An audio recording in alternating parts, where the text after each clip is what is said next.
So I'm going to be talking about how to be a feminist.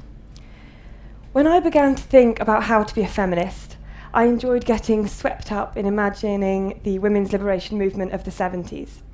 I read all the old editions of the Spare Rib magazines. I listened to endless stories avidly about the second wave, and I was seduced by these stories because it all sounded so romantic and meaningful and active. But as I settled into my own feminist skin and moving around in it, seeing how it stretches and what it feels like to exist in, this initial glow about the second wave didn't so much diminish, but rather was pulled out to encompass my own time as well. It was important for me to recognise that we don't have to separate feminism into these distinct moments, but rather we can see it as an ongoing intergenerational conversation. I think we live in an incredibly exciting time to be a feminist. People are thinking more and more about how to be a feminist, and this is not just people in niche feminist groups, but this is teachers in schools, groups of young people on Twitter, actresses, TV presenters, and sports people. In the past, it seemed like feminism was part of most of us, lurking under our skin and sitting on the very edges of our lips, but was rarely identified as such. The term was stigmatised. A lot of negatives were piled on top of it, suffocating it and obscuring it. But I think now things are changing, and I think that we are changing, and I think that we are peeling off all this other stuff, the fuzz that's clung to it, and we are recognising feminism finally for what it is and what it can be. I think being a feminist is not problematic, and I don't think it's complicated. I think at its simplest, being a feminist means you are someone who believes in and will fight for equality. Equality for me is the core of it, the beautiful centre. And as long as we all start with this core, we can then go on in as many different ways as we like. Using this as our starting point, we can then open up a dialogue about what else feminism is for us. Through this exchange, we can then negotiate our own feminist selves. Through listening and talking and responding to other people's version of it, we can each find our own place in this diverse landscape of feminism.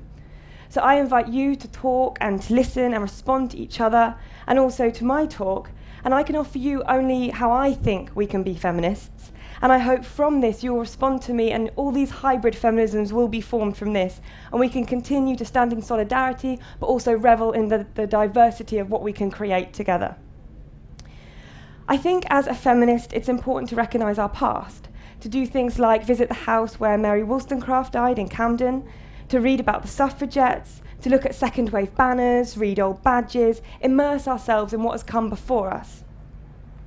We should try to know about the women who preceded us and to know her story, which is so often left out of our formal education.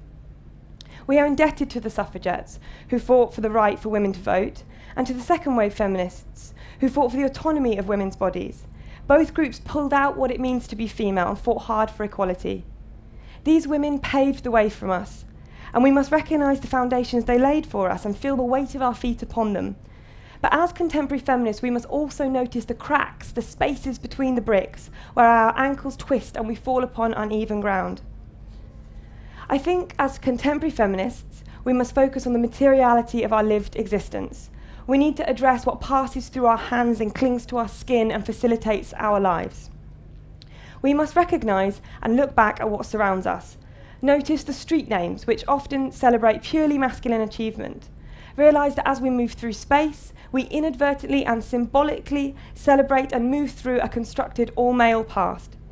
We must think about why it is that a woman can wear trousers quite happily, but a man in a skirt is laughable.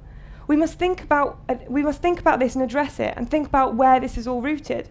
I think it has nothing to do with the contours of masculine legs, and everything to do with the deep-rooted negativity that's attributed to being female.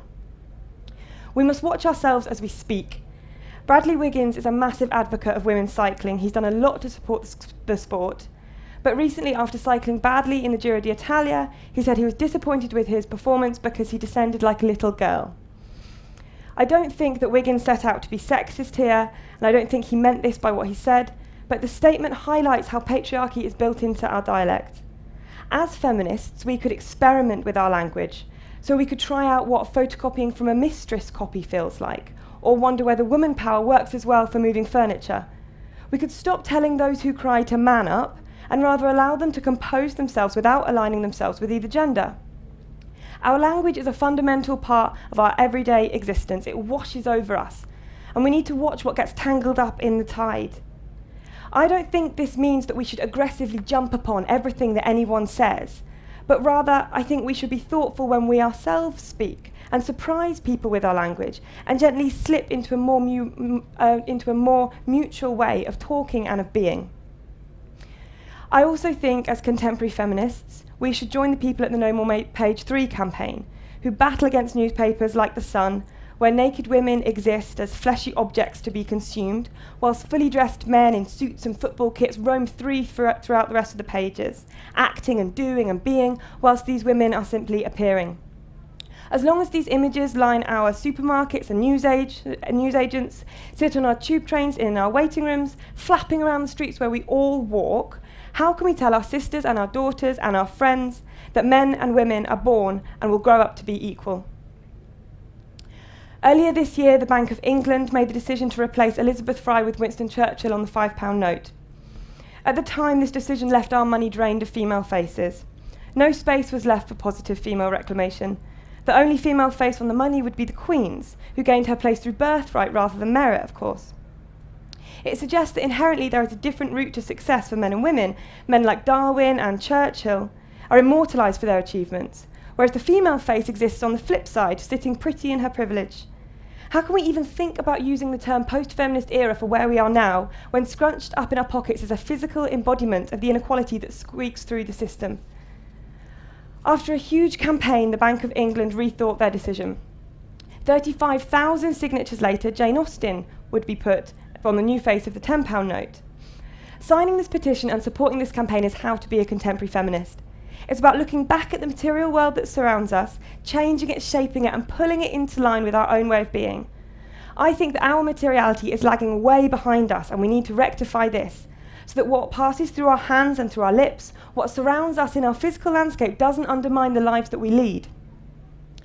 Being a feminist today can mean whatever you want it to. Join a campaign that resonates with you, or start your own. Look around the world and look out for things and talk about them. Read and learn and listen and respond. I want us to continue the work that Mary Wollstonecraft started. I want us to join the suffragettes in their battle for equality. Together we can keep this thing moving. Far from living in a post-feminist era, I think we've just entered a new stage of feminism. One that lives and breathes and fights and writhes. One in which we can each find our own place, rubbing up against each other, overlapping, not fearing the friction, but dancing in the sparks that we create. I feel so excited to be a feminist right now, and to be on the cusp of becoming a woman in a world where what a woman is being rigorously questioned and redefined, where women like Lena Dunham and Amy Poehler are creating and acting funny, clever, witty, flawed female characters in mainstream television, where the MP Caroline Lucas can stand proudly in the House of Commons with No More Page 3 emblazoned across her chest, where every week I get more and more emails from young people who want to volunteer and be part of the feminist library because they realise feminism is something that we all are invested in. Being a feminist makes me feel strong. It builds me and supports me and keeps me vertical. Thinking about how to be one is a great way in, and it's a really important question to ask ourselves often, and we should never try to seek a definitive answer. Thank you.